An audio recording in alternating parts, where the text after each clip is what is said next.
I think we're going to go ahead and get started.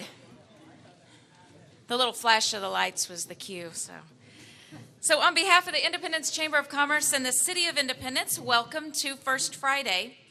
Before we hear from our 7 speakers, please help me thank this morning's business sponsor, Hugo's Industrial Supply.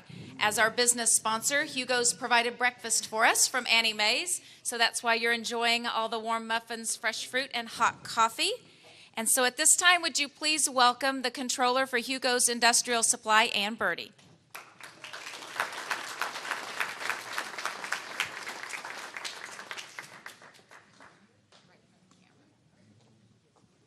Good morning. We're missing Corey and Lisa. They're traveling home today, so this is our Team Hugo today. As she said, I'm the controller and handle a lot of the different subsidiaries that Hugo's has. We have Cody Dixon, our storefront manager, as well as a customer service representative. We have Corbin Hugo, Lisa and Corey's son, who's a part-time college student and a part-time IT and everything at Hugo's. And then I'll hand it over to John Mangan, who's our sales manager. Thank you. Good morning. Do we need to step aside or back up here on the slide presentation, no, or right just stay there. in front? Okay. All right. Well, I'll just set that down. Okay. Again, my name is John Mangan. Been sales manager for Hugo's Industrial Supply for this will be my 5th year. It all started back in 1956, solving solutions for all of our customers.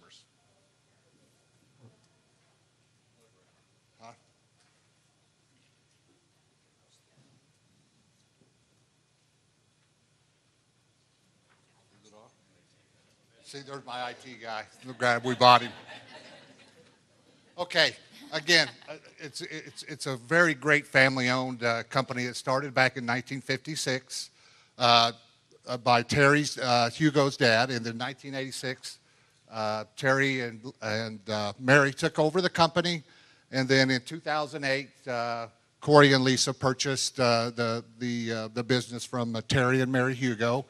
And, of course, they moved over into the old Dillon's building on 2700 West Main Street. And I'm going to give this over to Lisa, or excuse me, Cody. Hello. I'm going to talk to you guys a little bit about our online side. That's how I started at Hugo's 6 years ago.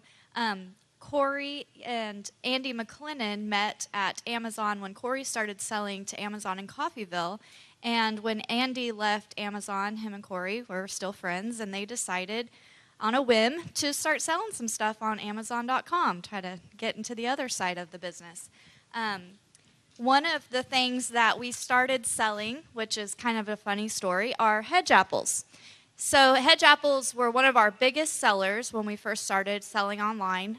People paid big bucks to get them shipped overnight, all over the country, and a lot of it was used for photo shoots for photographers or interior designers. So just kind of a fun little fact about how our little online business started with funny hedge apples. We no longer ship them. Customer service said, that's enough. They were getting damaged left and right. People were complaining. We offer over probably 200,000 to 300,000 listings on Amazon.com, Walmart.com, and Rakuten.com, which used to be Buy.com. So if you ever shopping on Amazon or Walmart, you might see our name. We're under Independence Fulfillment Services. And let's see, we have our online team includes 14 online packers, which most of those are full-time. We have 2 or 3 full-time employees. We also have our own in-house software system that we developed, and we have sold that to a couple other companies. And they use that for their customer service management, inventory, repricing, and things like that flow over to the websites. Look for us online, or also we'll talk to you a little bit about this, but you can always come in the store and we can get you any of those 200,000 listings to you. The area that our sales service covers for Hugo's Industrial Supply is 3 states, Kansas, Oklahoma, and Missouri. In Kansas-wise, The farthest is we go north is we go to Topeka. And in Oklahoma, the farthest south we go is actually right around the Tulsa area, the Claremore, the El Waso area as well. So, and then in Missouri, we cover over almost over into Springfield. So if you want to just take a pencil and do a 150-mile radius of Independence outside, that's pretty much about the area that we cover. And again, we got a great store block service that everybody walks in. We get a lot of customers ask us, hey, can we come in and purchase stuff even though we're not a company or a business?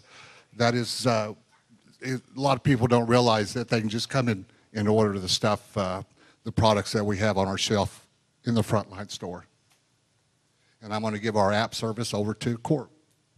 Alrighty, so in 2015, we went in with a company and we purchased an app. So what this app does is on your phone, you can scan any UPC code that you have on any of your items, and it'll automatically pull it up and tell you if we sell it and what your price is.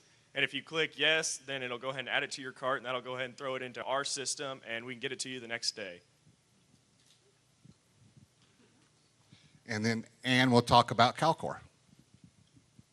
Well, because we didn't have enough going on, Lisa decided that it was be great for the community to have some more local boutique shopping. And since then, we've had several stores, which is great for the competition in our local town. But so she opened Calcor, and we had some space in Hugo's that came empty. So they remodeled it and put in a women's clothing store.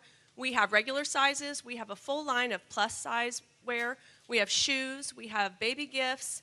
Some limited stock of baby clothing also.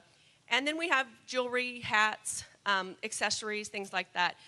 And it's been very successful, but it's kind of dangerous when you work out there. It's been quite fun. Cody and I are both showing some examples of some of the things we have. We have a full line, extensive line of jeans out at Calcor. And it's just nice being a local person to know that you can go downtown, Calcor, or whatever, and just to get something that you need, whereas before, when we didn't have as many options, you'd have to go to Bartlesville or out of town. So I think that's great about Independence and Corey and Lisa to offer something like that that is available for all of us right here in town. And again, this slide just kind of explains a little bit about the circumference of Hugo's Industrial Supply, from office supplies to pet care. That we also provide, as well as shampooing for your pets and animals and things as well. So as you see on the slide, there's a variety of things that we do offer to other communities as well as Independence, Kansas. And that's it. And on behalf of the Hugo team, we'd like to thank you all very much. Go ahead, or I'll do it. Thank you very much. We appreciate everything that Hugo's does, and we especially appreciate our service rep who comes to the chamber office and delivers all of the great office supplies that we buy from Hugo's. Brett Burskins, who's sitting at the Hugo's table as well, who was born and raised here and came back to start his family here with his wife, so we're excited to have them back in Independence. So let's see, we're going to get started.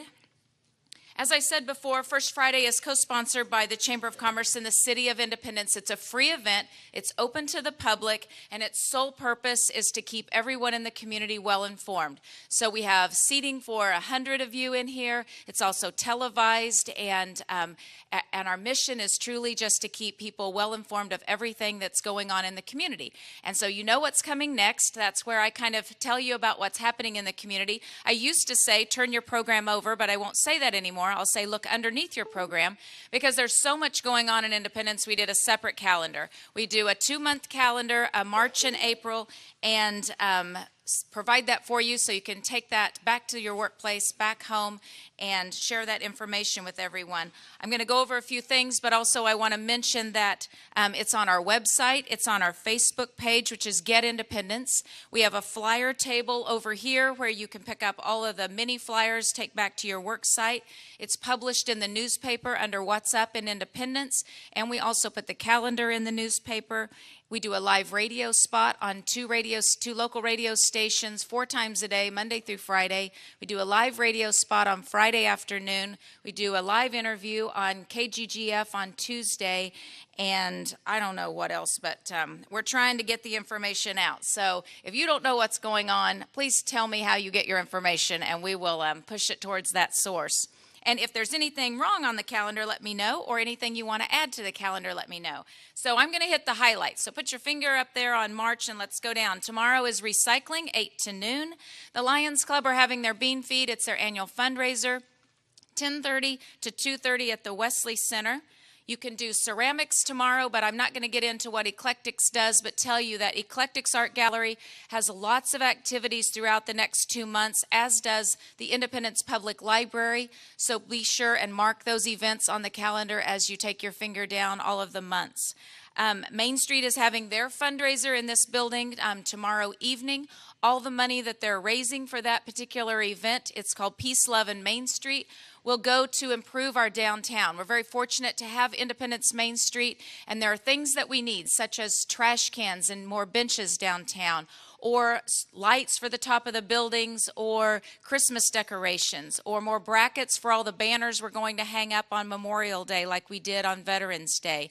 They might do a community Christmas tree. They have all kinds of plans for downtown, and we want to be able to make those visions a reality. And they'll be talking about their vision board when they do their little shout out. But we want to make sure that we encourage everyone, not only if you haven't already gotten your ticket, but to support Independence Main Street. If you're somebody who likes musicals and theater, put your finger on March 9th and 10th. It's Fiddler on the Roof at the high school and Les Mis right here at the Memorial Hall on March the 16th and the 18th. Remix, go back up to the 10th, will be happening, and Andrea Sitton's going to talk about that at the end. Cancer Support Group is on March the 17th. The Community Mission for Improved Housing is gearing up for the spring and all of the activities that they do. They're having a chili challenge on the 17th at the Wesley Center, so be sure and attend that and support them so that they can continue to do all their projects. They're gearing up for Love Independence Day, and we're excited to hear more about that.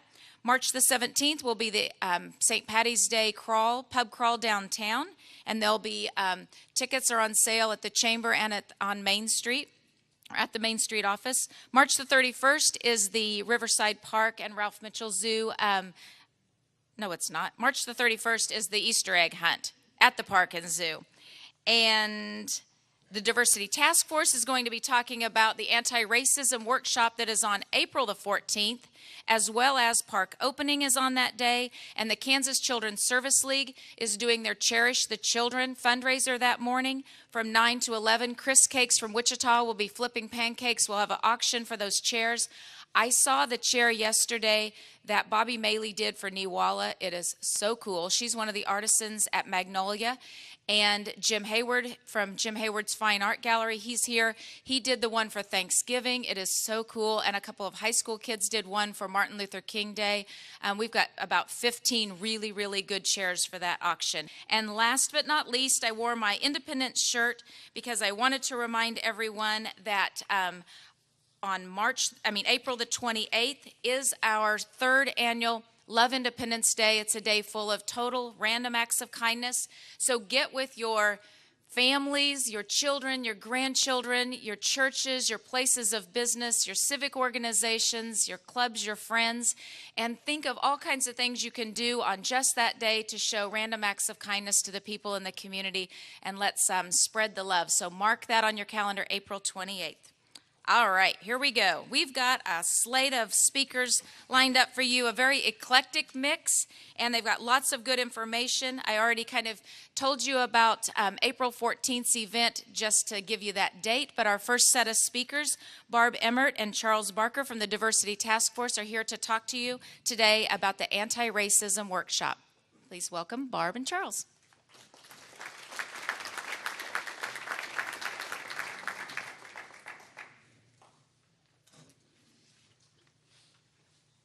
Good morning, everyone.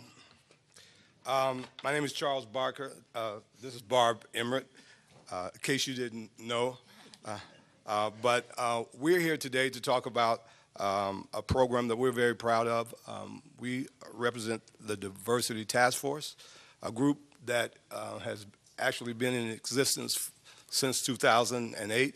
It's really hard to believe that in 10 years that we've done so many things in conjunction with the city and so many of you who have shown your support in trying to build a bridge of harmony between all kinds of people, different people here in Independence.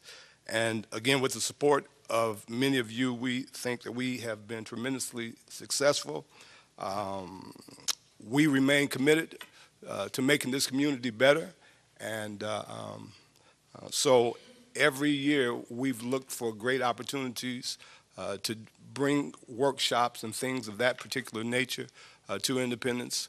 On April the 14th, we have a dynamic group that's going to come and help us put on a workshop that we think will help make Independence the better community that we've all been used to.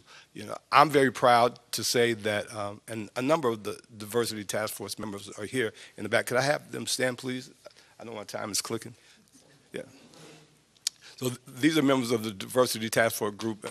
Give them a hand, if you would, please. These are individuals who understand that, you know, we are better together, and collectively we are just putting our resources together and trying to make a difference here in Independence. I love the fact that we are very proactive. We don't wait for situations to happen, but there's something always going on. We're talking about different things just to make this a better place.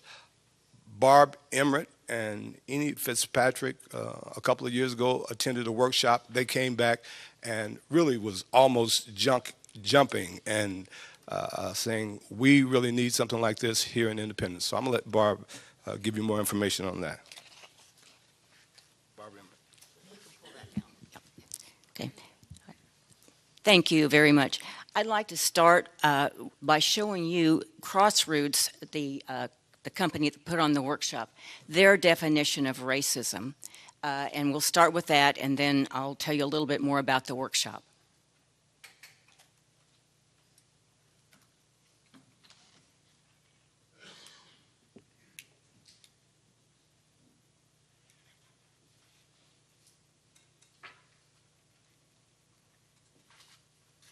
The solution to the problem of racism depends on how we define it. How do you define racism? Racism is hate and fear. Bigotry, intolerance. It's kind of a hard word to define. Ignorance, lack of education. Unfair discrimination. It's demeaning, it's unhuman. Prejudice. When we use the word racism, we need a common definition.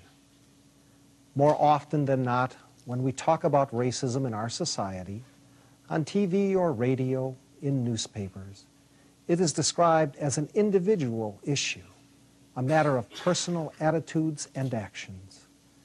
Especially in the white community, we tend to name someone as racist if they are perceived as racially prejudiced, biased, or bigoted in their attitudes or actions. We use the same approach to talk about solutions, about how to end racism. Our solution is simply to change individual attitudes or actions, to reduce or eliminate race prejudice. As white people, we want to feel good about ourselves, and we want people of color to feel good about us as well. But individual attitudes and actions are only a small part of racism. If we want to get to the root of the problem of racism, we need to probe deeper than the issue of race prejudice. We need to look at the ways racism expresses itself through systems and institutions. Corporate racism? I really think it's just society itself. It's obvious. It's a problem with the structures, you know. It's not the individual problem. The total system. It's a part of the fabric of the society, unfortunately. When our institutions were formed, people were racist. They designed them to meet their own needs.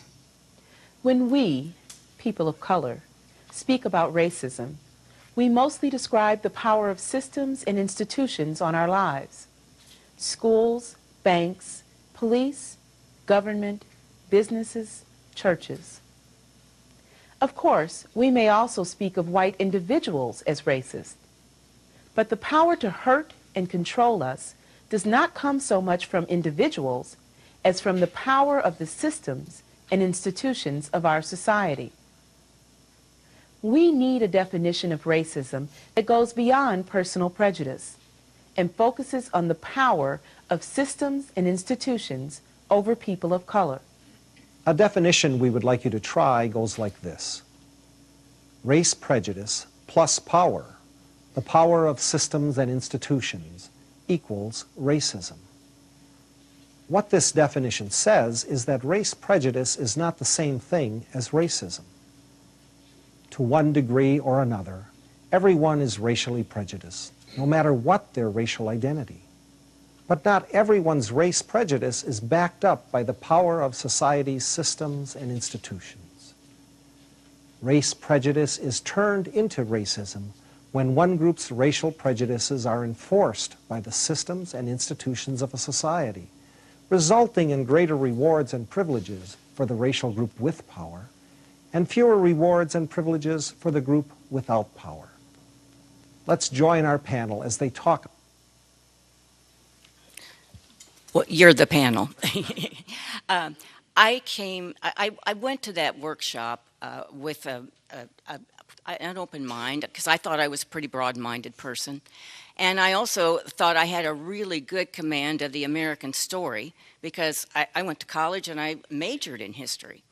But that workshop showed me a picture of the American story from the viewpoint of our sisters and brothers of color. And I came to realize that the history I'd learned was pretty much from a very much a white perspective.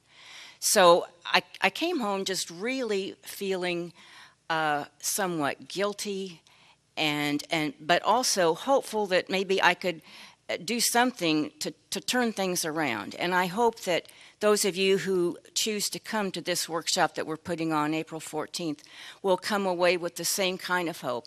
I think every day we can turn on our TVs or our radios and listen and hear news that's depressing and sometimes making us angry. But I think participating in something like this, a community effort, we can work together to make things a lot better. So I'm asking you to consider signing up for the Crossroads Workshop. The actual title is Ending Racism, It Starts With Us, on April 14th. We will have sign-up sheets available with our Diversity Task Force members that are here today, and we have further information about the workshop if you're still just considering it and want more information over on the tables where you find the information. Thank you so much.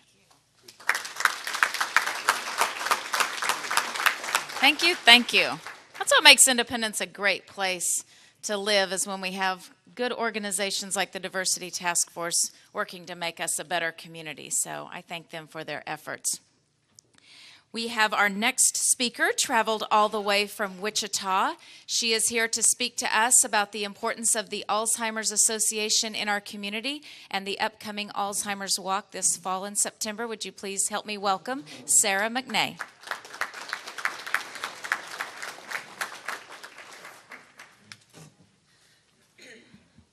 See if I can do this. All right. Good morning. Good morning. And I do have my stopwatch, so I'm just not even going to lie to you guys. My name is Sarah McNay, and I'm with the Alzheimer's Association. Like you guys, well, you're not former, but I'm a former business owner, so I'm going to speak to you from that point of view today also. So here we go. Here we go, Independence.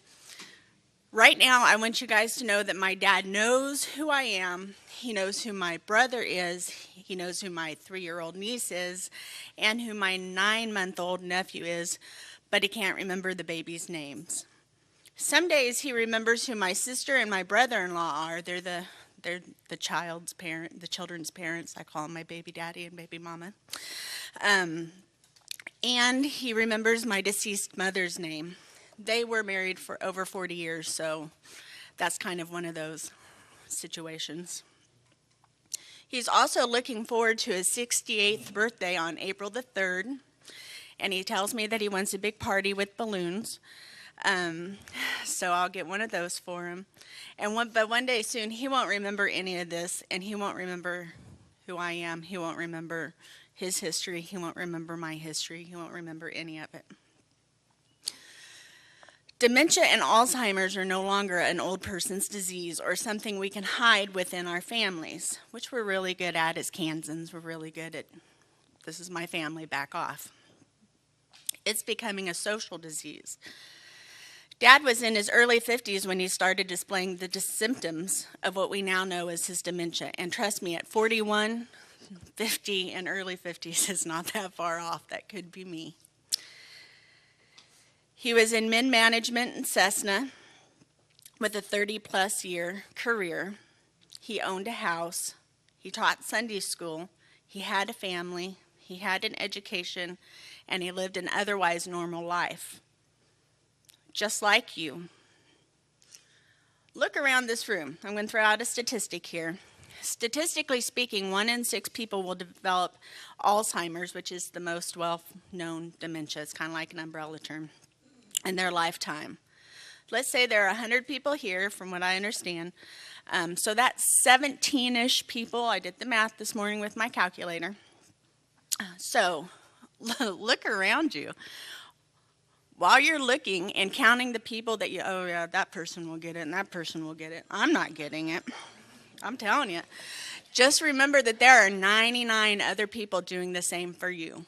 Alzheimer's and dementia do not discriminate. They don't care if you're white, black, purple, pink, bi, straight, whatever. It's an equal opportunity to disease. I lost where I'm at. So currently, 52,000 Kansans have been diagnosed with Alzheimer's. Many of these people are still of working age. Their disease, not their own choosing or willful disobedience, leads to performance issues at work, lost days, increased days off, and negative performance reviews for otherwise normal and advanced employees. Lack of understanding of the disease and reasonable accommodations can also lead to loss of employment and the necessary benefits for 7% of these individuals. These statistics do not include the 174,000 caregivers, usually friends and family, who also face their own issues as a result of caring for their loved ones, including, this statistic about threw me off, an increased $102 million in health care year over year in 2017. Also in 2017, Alzheimer's disease cost Kansas's Medicare system $403 million. That's a lot of shoes. This statistic is expected to rise to over $550 million by 2025. That's just 7 years away. That's just 7 years. So here's the plug. The Alzheimer's Association Walk to End Alzheimer's is Central and Western Kansas's largest event to raise funds for Alzheimer's care, support, and education. Held annually here in Independence at the Riverside Park, the 2017 Montgomery County Walk to End Alzheimer's, chaired by our very own little Lisa, raised about $7,000. Go ahead and give yourselves an applause. That's pretty dang good. Good job. The generosity of supporters within our community helped to make the following possible at no cost to those navigating the Alzheimer's maze within our local Kansas community. Over 29,000 families received support through our 24/7 helpline. 7,200 people were served through support groups, in-person education, and care consultations, and 1,700 Kansas community residents received a chapter newsletter 4 times a year. It gave them the information that they needed. Your support also helps to fuel and find more effective treatments and ultimately a cure. The Alzheimer's Association International Research Program lies at the heart of our commitment to advance Alzheimer's research. Since awarding our first grants in 1982, which I realize was last year from my point of view, the association has grown into the largest private nonprofit funder of Alzheimer's research, awarding nearly $405 million to more than 2,600 scientific investigations. And you guys were part of that. Thank you very much. That's awesome. So here's the other plug. Please consider joining our 2018 Walk to End Alzheimer's Planning Committee. We need help with things like marketing, team recruitment, which is calling up people and putting the kabuki on them and having them, sign up teams. Team retention, which is loving on past teams. Last year we had over 20 teams from the Montgomery County area. And logistics. We need day of event volunteers. We also need sponsors. We have several of ours, or a couple of them in the room today. Dennis, raise your hand, Dennis, with the Lebed Health, and Terry from Annie Mae's, and we had Cessna, and we had ICC, and Medical Lodges were all sponsors last year. Please consider joining this elite group of people. And thank you all for being champions in the fight against this insidious disease. With you by our side, we will continue to move forward with clarity, determination, and purpose to achieve a world without Alzheimer's. Thank you for letting me come this morning. That was fun.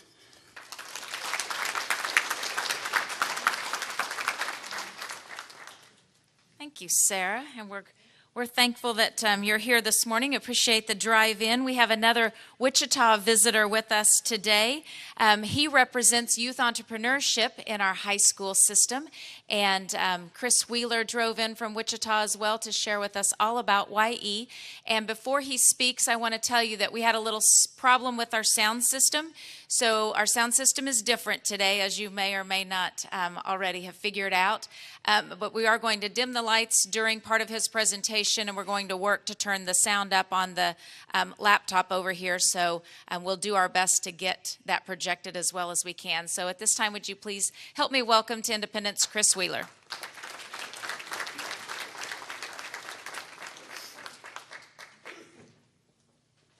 Good morning, Independence. It's a real pleasure to be with you this morning. My 2-hour drive was very pleasant. I really enjoy coming out here, and I spent the last 3 months really investing a lot of my time in this community. And I don't say that flippantly.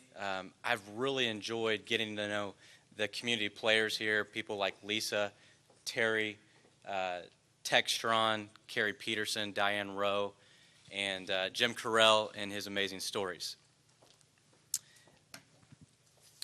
Sarah, I want to give a plug for Sarah real quick with Alzheimer's. She doesn't know me, and I know her story a little bit. Her brother, Kyle McNay, and I go to church together, and he's also in my Bible study. She probably didn't know any of that, but we talk about this a lot. We pray for you, and we pray for your family often, and I hope that that's an encouragement to you, and my heart goes out to you and your family. I know that's a tremendous challenge to walk through, so know that our prayers are with you. My name is Chris Wheeler. I'm with Youth Entrepreneurs. As I mentioned, it is a privilege to be with you this morning.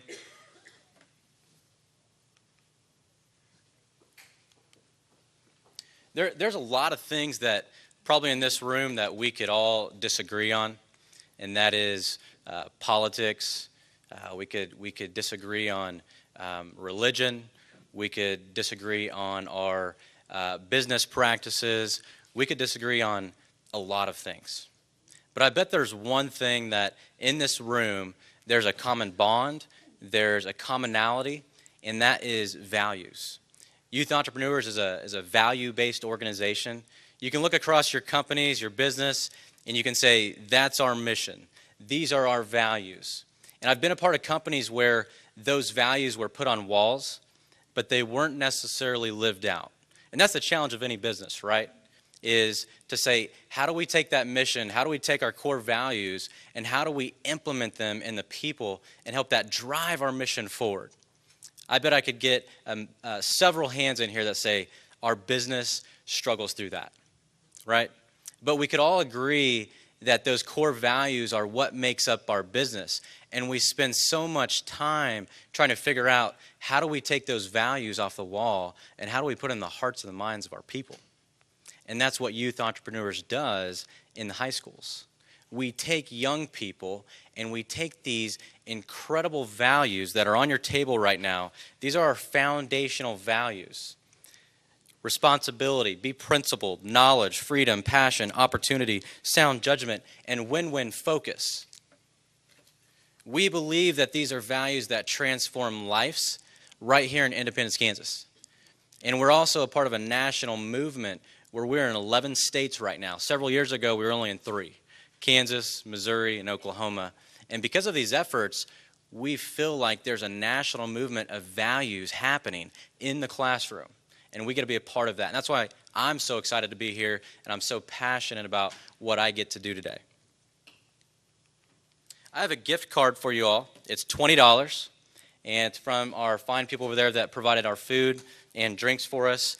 $20 to Ann Mays. If you've seen this before, please don't answer, because I don't want to give you $20 yet. But take a second and look at this picture. Can you find the picture within the chaos? And if you see it, go ahead and say it and shout it out. And if you get it right, I've got $20 for you after this.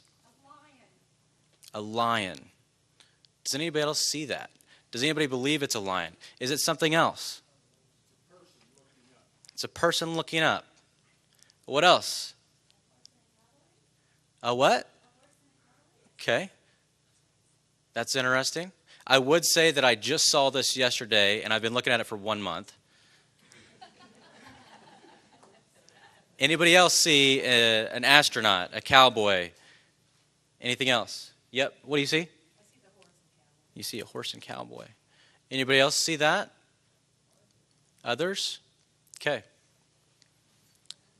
I'm going to tell you and show you what it is at the very end of this presentation. What I see is opportunity. And the reason I see that is there is an inordinate amount of chaos around this picture. And it takes clarity, it takes focus to be able to see what's in the midst of that chaos. We have businesses, and oftentimes they are roller coasters.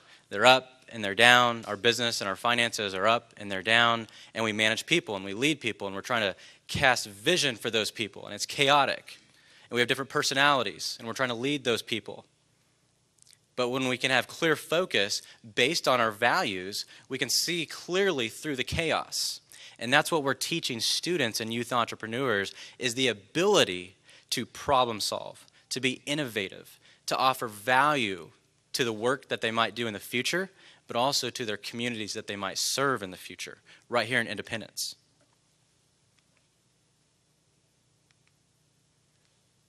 Here's some quick outcomes and our solutions. 99% of our kids in our program graduate high school. 80% enroll and complete higher education. 61% complete a bachelor's degree or higher. Compared to the national average, our success is extreme. And that is part of our movement nationally. 29% of our alumni have started a business. We have students that have chosen not to go to college because their business plans have been so successful. We've encouraged them to say, you better start that business right now before somebody else does. And several of those businesses have started right in Wichita, Kansas, and other places. 38% of those students have hired employees. That's an economic driver. YE alumni make more than $9,000 above the national average for salary. We serve 124 schools nationally. Here in Southeast Kansas, we have 6 schools, 115 students. We have 131 teachers, 173 classes. We have 4,000 students across the nation. And we have 18,000 total alumni, and that's building. Nationally, as I mentioned, we were just in 3 states several years ago. We're now in, that jumped quick. Sorry about that. We jumped into California, Arizona, Texas, Kentucky, North Carolina. Why does it keep doing that? Atlanta, and will soon be in Montana and North Dakota. I'd like to share this video with you. It's about 3 minutes long if you could The give it city your of Detroit attention. is facing a lot of difficult challenges. Deteriorating neighborhoods, poverty, there's crime. When it comes to graduation rates, 1 in 3 African Americans will not graduate. 1 in 4 Hispanics will not graduate.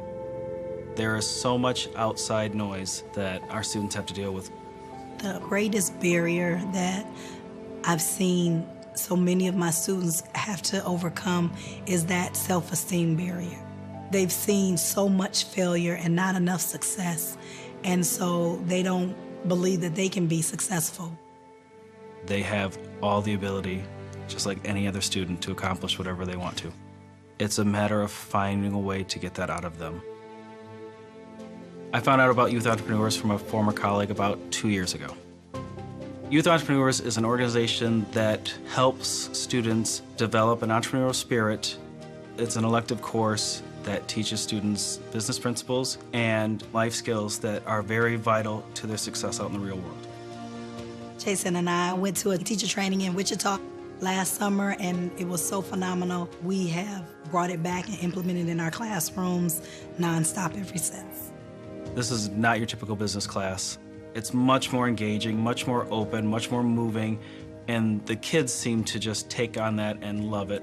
The fact that they're throwing paper airplanes and creating them, that they're understanding rapid prototyping and sunk costs and scarcity. It is when we're throwing tennis balls and buckets that they're understanding the law of diminishing marginal returns. We're all jumping up and down because we all understand the concepts now.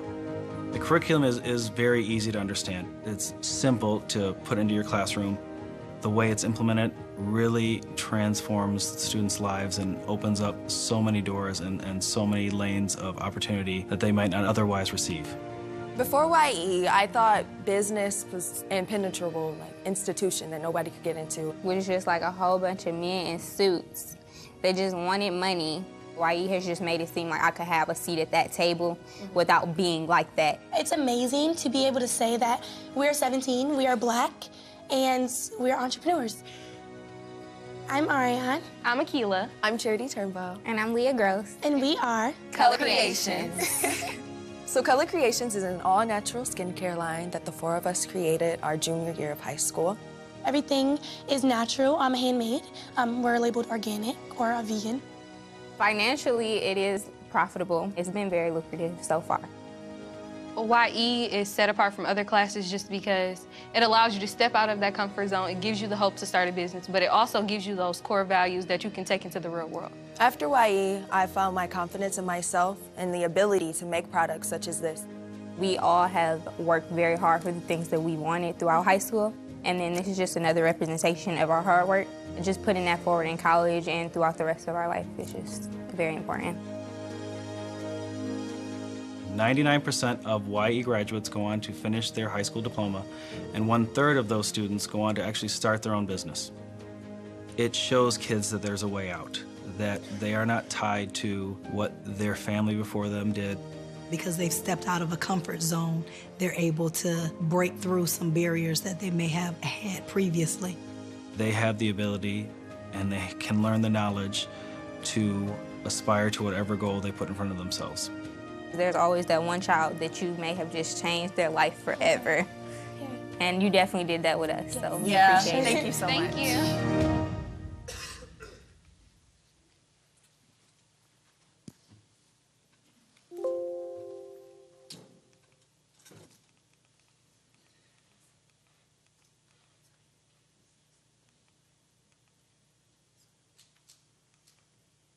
So to better present YE, why not our very own Independence High School students, Jacob and Ryan?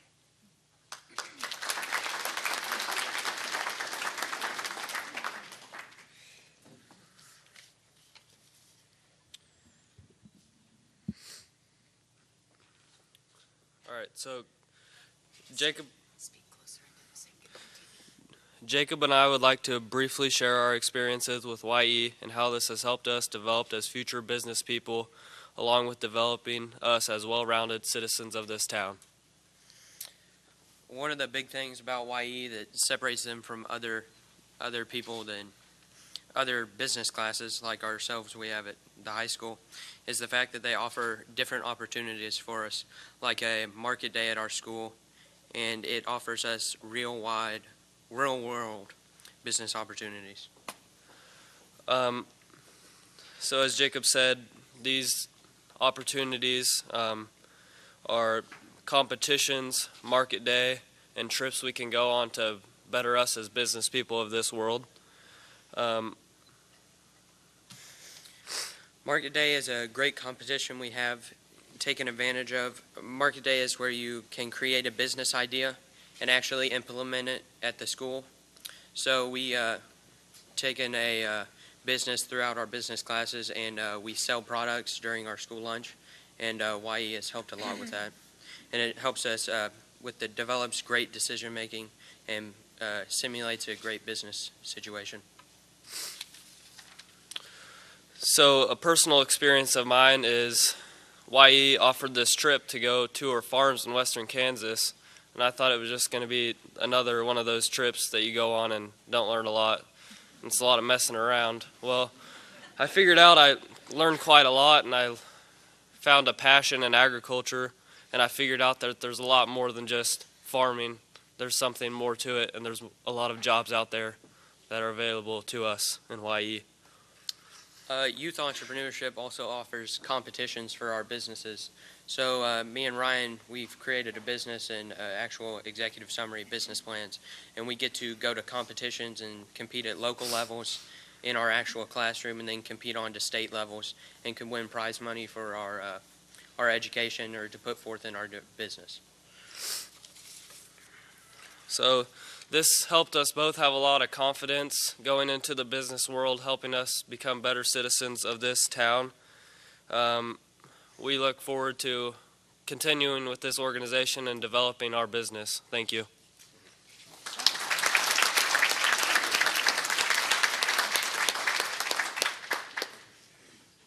So the question that I want to ask you all is, what does the future look like here? What does it look like to have an innovative community in Independence, Kansas? What are those opportunities? What are those drivers that can get Independence to where I've heard from community leaders is, we want our kids to come back here. We want them to invest into our future. We want this to be a place where our children can grow up and raise their kids. That's the words that I've heard from community leaders. And YE is an avenue to accomplish that. So would you consider joining our efforts financially, supporting our efforts in volunteerism? I'd ask that you'd get behind YE. As you've heard from Jacob and Ryan, the value is immeasurable. Thank you for your time.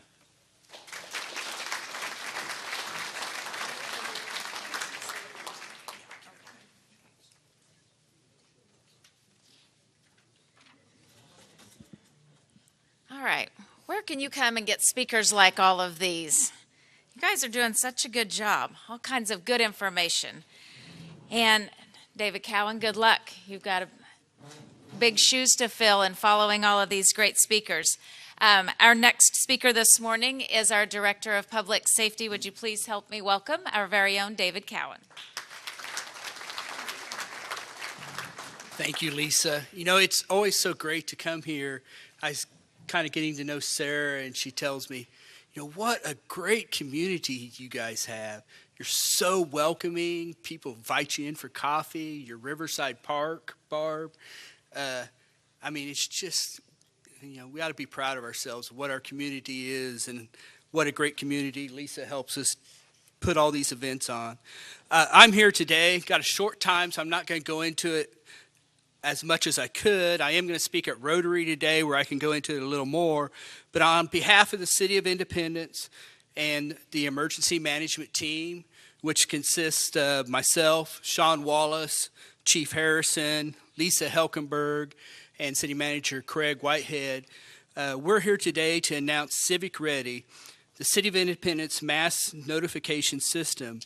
This is an ADA mandate that the City of Independence have the ability to communicate with our citizens and offer everyone the ability to receive those communications in a form that is multimodal. Next page. Is it? I'm sorry. You're right.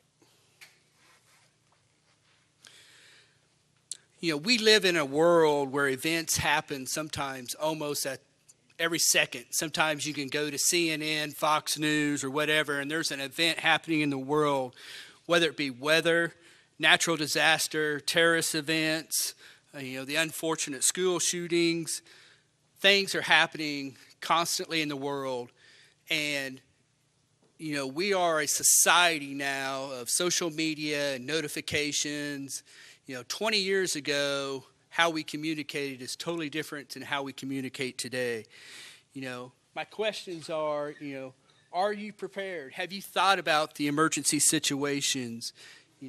Do you have a 72-hour kit to survive? Do you have the ability to cope for 3 days without power, without water? The ability to receive these notifications and to contact your family?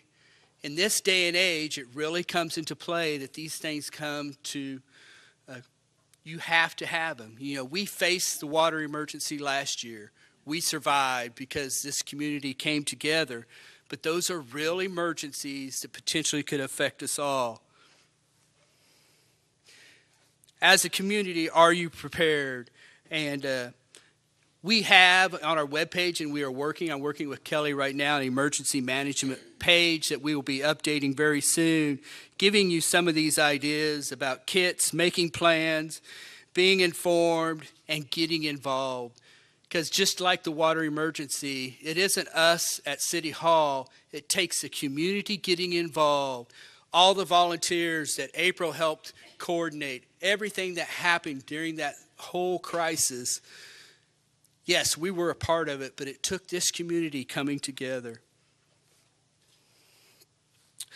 Mass notification system provides our citizens with information that is rapid, accurate, targeted, and multimodal. Part of the reason this is an ADA mandate is we want everybody to be able to receive that communication. I'm suffering from a cold in my ears and I can't hear anything. So I just kind of look at people and I tell Lisa, if I start talking too loud, kick me today because I can't hear anything I'm saying. Our disabled community has the same issues. If they cannot receive the communication or how can they prepare themselves? How do they know what's going on? So ADA says, Independence, you have to make that available to them. So our communication system can send emails, SMS text. It will call a landline phone. It will call your cell phone.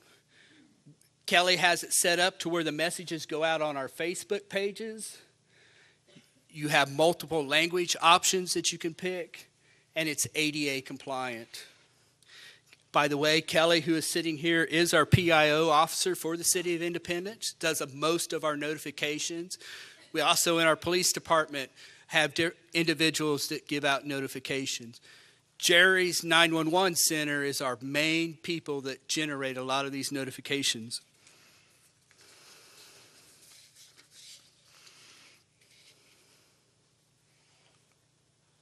So if you go to our webpage today, you will see where you can sign up. On your table, we have also placed little pieces of paper where you can write that down today, and April afterwards will make sure I get them, where you can sign up to our notification system.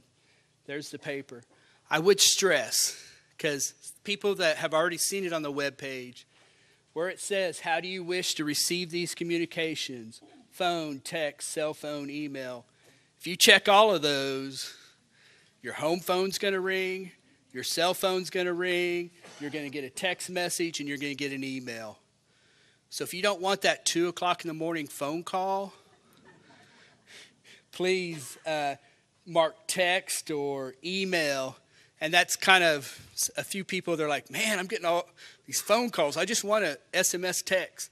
So please mark how you want.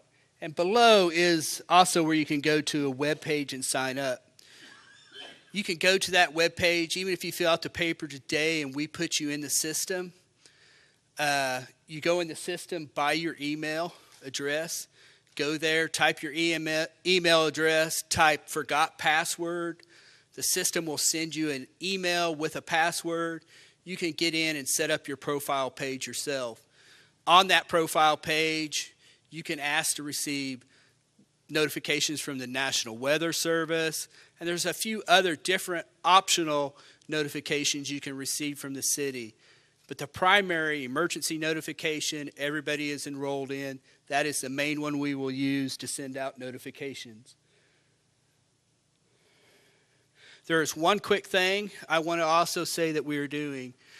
A part of our ADA mandate is what we call an ADA registry. That is now available on our webpage. It looks just like this. And you go, what is an ADA registry, David? Well, you've probably all heard some very sad stories if you follow a lot of disasters that happen in the world. When a disaster hits a community, those people that are unaware or they're unable to help themselves often get trapped. And an example I'm giving maybe is 84-year-old widowed lady living by herself in a home. She survives by the bare minimums. She doesn't have a cell phone. She doesn't have email. She has a basic TV, and a natural disaster comes. She may have no idea what just happened. Maybe it was a tornado that blew through the community, a flood. I don't know what the disaster was, but a disaster happens. She is now trapped. She doesn't drive. Her family lives in New York City. They have no idea a disaster has even happened in the community, and there she sits. If we don't know that she's there, there's no family that contacts Jerry at the police department through our 911 center. She could literally be trapped. And it's very sad down in Houston during this past hurricane system. A lot of people, disabled people, lost their lives because nobody knew they were there. We didn't know to go check that house. Part of our ADA register gives these people an opportunity to register with us and the Independence Police Department. All the information is totally confidential. It's under Jerry's control. He is not going to release it to anybody. It's HIPAA compliant. The information is strictly used for our purposes of planning. If we have a disaster here and I have to open, or Jerry or Craig opens this shelter, you don't see beds or anything here. We make a request to the county emergency manager, Rick Whitson, who then notifies KDM, Kansas Department of Emergency Management, and Red Cross starts bringing in trucks that are preset all across the nation. But they need to know how many beds, how many people do you have on this medical device or that medical device, what special equipment do you need? This helps us pre-plan. If we have this information, we can then say we need this type of equipment here at our shelter to help these people. It also helps us in a rescue and evacuation. God forbid a tornado like Joplin come through Independence. But if it did, as Coffeyville, Neodesha, Wichita, as those fire departments and ambulances and rescue services came into town, we will be able to generate this list and say, Jane Doe is at this house. She has no way to escape. We need to go check that house and make sure Jane Doe's there. So that's what a part of the ADA register is. I will be going out. I'm going to be working with a lot of the home health departments, our assisted livings, just anybody going to the dialysis center, getting this information out. But if you have a family or a loved one in our community that won't receive notifications, that in a disaster situation we need to check on, let us know. We will gladly assist them if they have no way to fill out these forms, but we need to know where they're at and what they are. And I emphasize, this is confidential. We're not using it for any other purpose other than an emergency. And with that, Lisa, I turn it back to you.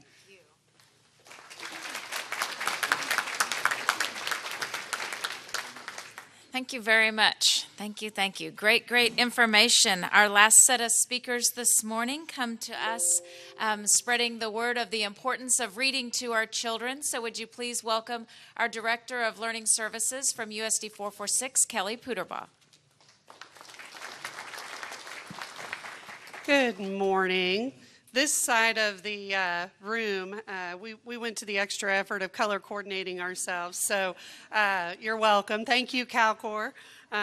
As Lisa said, I'm the Director of Learning Services for USD 446, but I'm actually here this morning as a board member of the Independence Imagination Library. The Imagination Library has been active in Independence since 2004. And the mission of the Imagination Library is to increase childhood literacy by providing books for children birth to age 5. Children enrolled in this program receive one book each month until their 5th birthday. All the board members that serve Imagination Library are volunteer, so 100% of the money that comes into Imagination Library goes into putting these books into the hands of kids.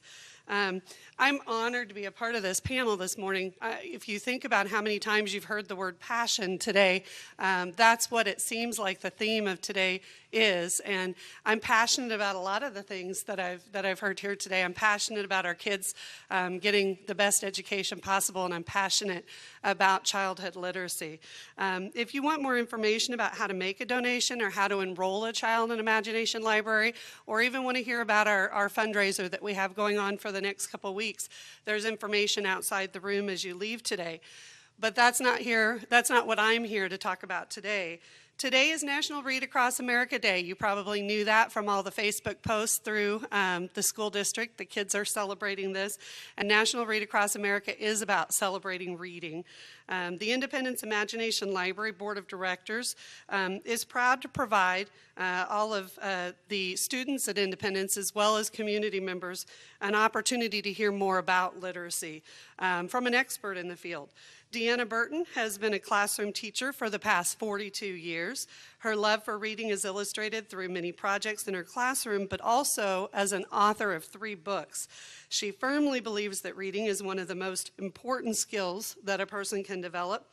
Deanna was the 2016 state president for the Kansas Reading Association and was recently honored as the 2018 master teacher in the Manhattan-Ogden School District.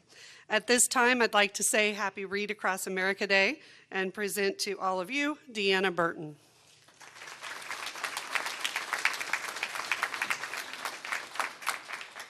Well, thank you for having me here, and it is the Happy Read Across America Day today. I believe it's also Dr. Seuss's birthday today also. So I am Deanna Burton. I'm in the classroom for 42 years simply because I want to be. It's a fun thing to do, and I decided to go off and be an author just for a little while too, and so I kind of get off track occasionally here. It is education truly is one of the best investments that we have, that we can make in the world today.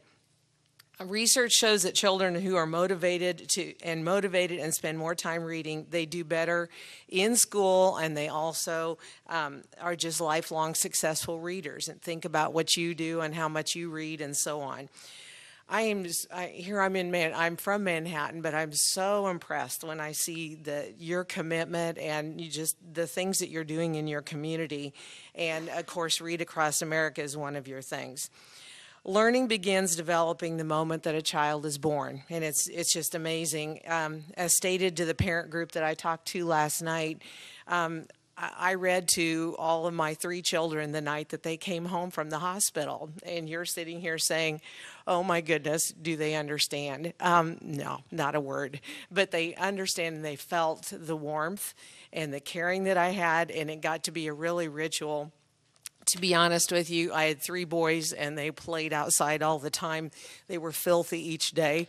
They came in and they got their bath. They had their books read to them, and they went to bed. And that was a ritual that probably happened, almost every night. I could say maybe count on 2 hands the nights that didn't happen. That's so terribly, terribly important. Stop for a moment. I want you to think about things that you do well. And my gut feeling is that you enjoy doing those things, and that's what's so terribly important. I want you to also to think about something that you don't like to do, and that it's just not very much fun. You don't like it because possibly that may be hard for you. I want you also now to think, if you were a struggling reader, why in the world would you want to read?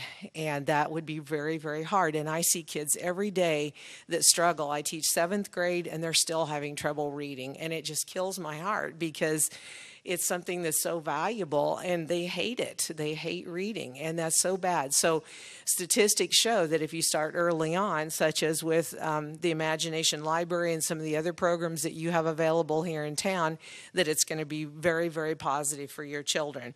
That's the precise reason that we must provide practice, opportunities, and positive interactions with small children so that love begins early on. We have several things. You have several things here, like the Imagination Library by Dolly Parton, and then Read Across America, and that's just absolutely invaluable. Okay, I changed my notes last night, so I'm having a little trouble here. Since it's so near March Madness, that's kind of one of the themes that they were doing across with this program and so on. I researched just a few facts, and I picked my Elite 8, and I'll hurry with those. The greatest amount of brain growth occurs between birth and age 5. Just think about that a little bit. By age 3, 85% of the brain core structure is formed. Think about that. Parents need to simply talk to their children. Those who talk as they go through their normal activities expose their children to 1,000 to 2,000 words every hour. I have a cell phone. I'm way too hooked to it. I agree to it very much, but it kills me when I see mothers or fathers walking down the street pushing a stroller and they're standing on their cell phone. Have I ever done something like that? Yes. But they should be sitting there saying, oh, the grass is green. Look at that big tree. Making those comparisons. Those are things that you do all the time. Is this hot? Do you think that's cold? Is this big? Is this large? Is it small? Is it soft? If they talk to their kids as you're walking around or as you're cooking dinner, that exposes your kids to literature and to words and that talking interaction. And then, heaven forbid, you get a few morals in there. So that's a good thing. Reading aloud to your child, number 3, stimulates their language and cognitive skills, and also motivation, curiosity, and memory. The most successful, number 4, way to improve the reading achievement of low-income children is to increase their access to print, which is exactly what these programs that Kelly was talking to you about. And they will likely learn to have them be on schedule reading and being good readers. Number 5, creating a steady stream of new age-appropriate books has been shown to nearly triple the interest in reading within months. Number 6, books contain many words that children are unlikely to encounter frequently in spoken language. You know good as well. I love going to movies, but if you read the book, it's a heck of a lot better. And there's many, many good things, and I've learned so much, and scary enough, I'm still learning so many things. Number 7, reading promotes language development and leading to literacy success in all subject areas. I teach 7th grade social studies, and we are constantly learning new vocabulary. I teach it almost virtually every single day and try to make those association with word roots and so on so that you can make connections. And number 8, literacy is about communication, which begins long before the baby utters his or her first words. That is where your literacy begins. Our job as parents and grandparents and teachers and community members is to provide that literature-rich environment so our children are able to learn to their fullest extent. Our world is changing so fast today with technology, and you all know that, and I battle that every day because I love technology, but oh my goodness, it's overwhelming sometimes. And technology is truly fantastic and necessary because you can read books, newspapers, and do research and write with great ease with that electronic device. But I also am scared to death with the stuff that's available out there for kids that do not sometimes know the limits of where they need to be. So it's a real big caution we need to. I still am very personally very happy curling up with a book in my hand, and whether that's an electronic device or not. I have a book, my husband reads electronically. Therefore, when your community's children grow, your whole community gains strength. Thanks so much for having me.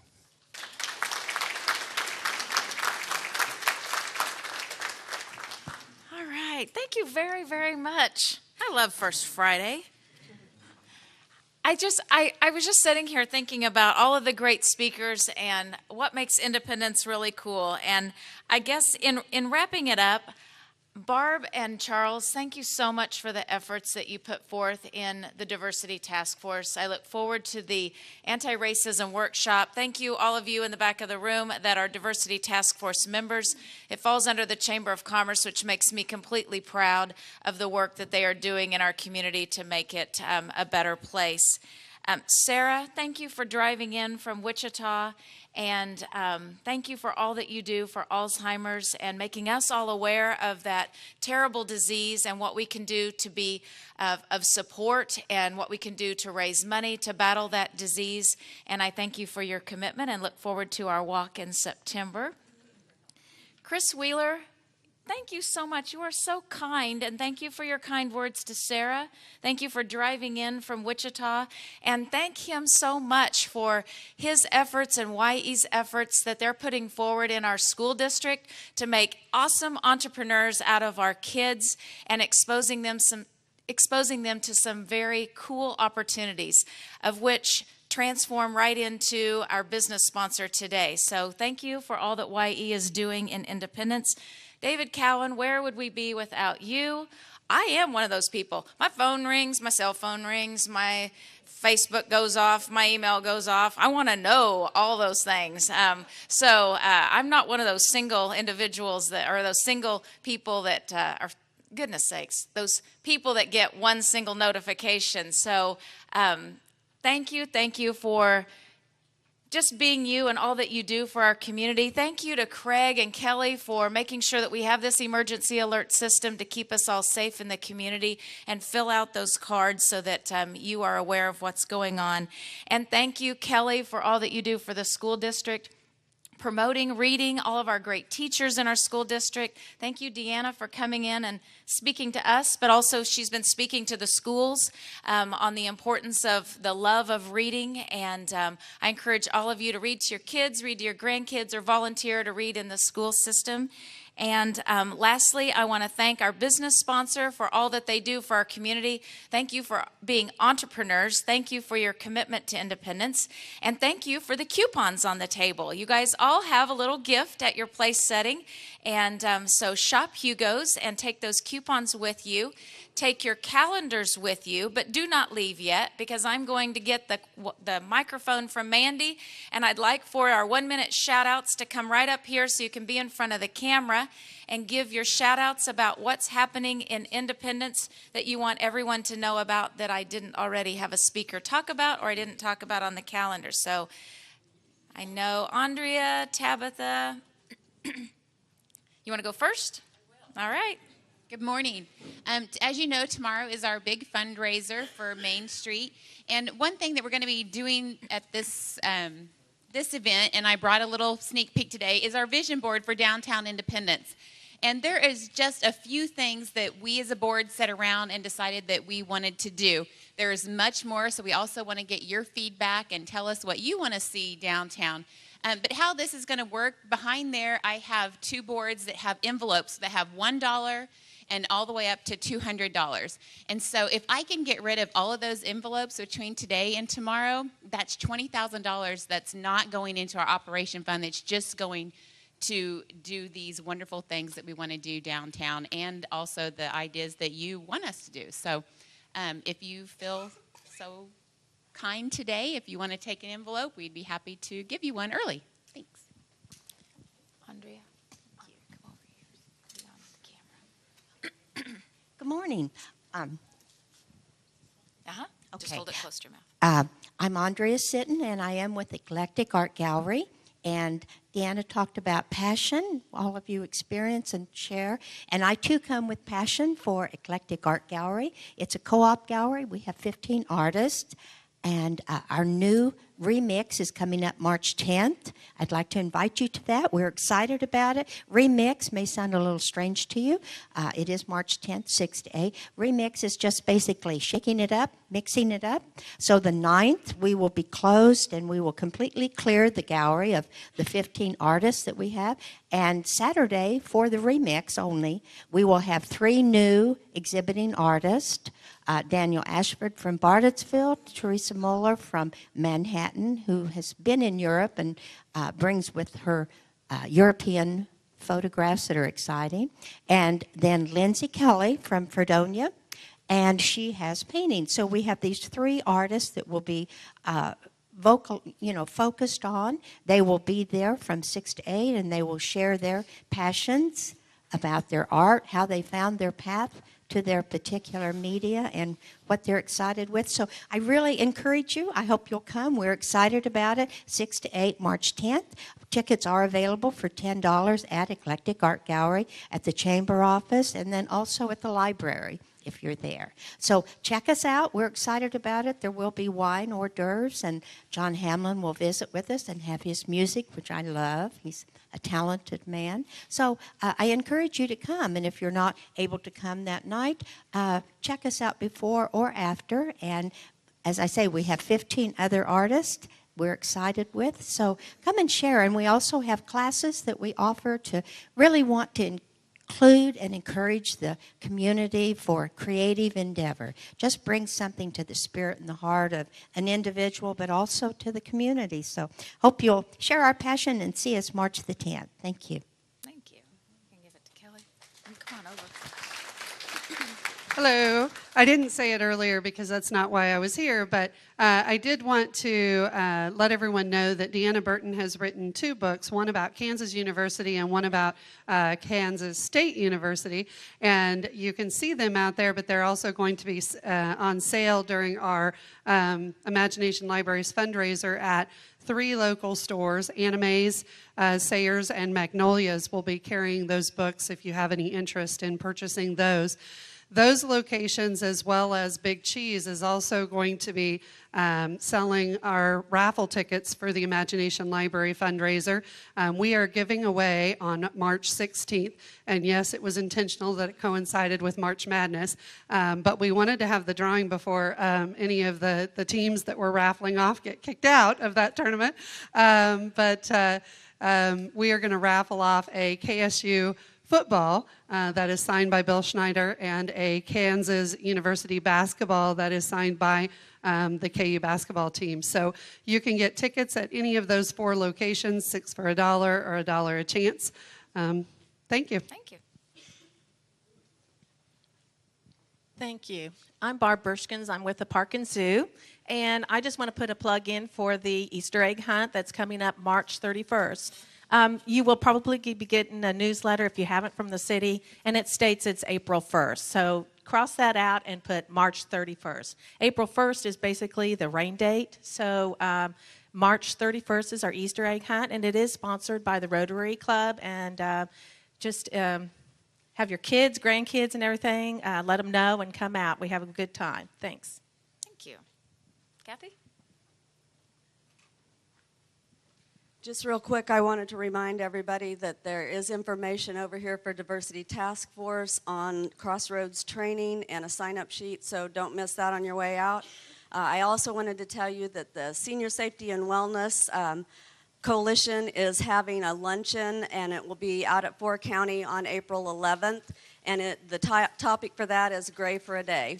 And one last thing, if anybody would be interested in being a volunteer for Meals on Wheels, they're looking for drivers, so see me or call the center if you'd like to do that.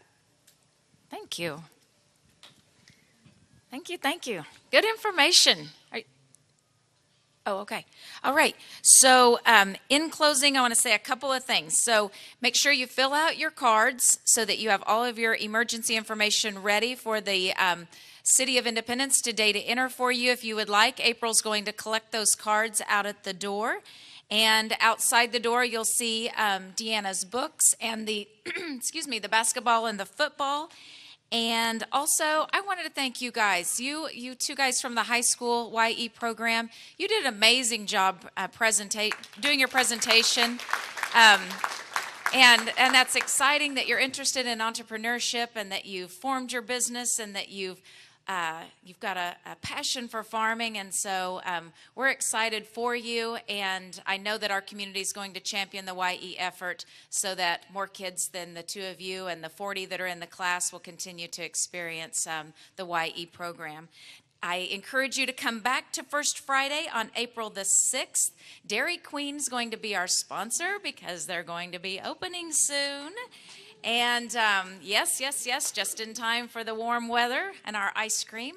And again, I want to thank all of our speakers. I want to thank Hugo's for sponsoring it today so that breakfast is always free to everyone. Thank you for coming and spending your hour and a half with us. If I don't see you again, happy St. Patrick's Day and have a great Easter. Thank you for coming.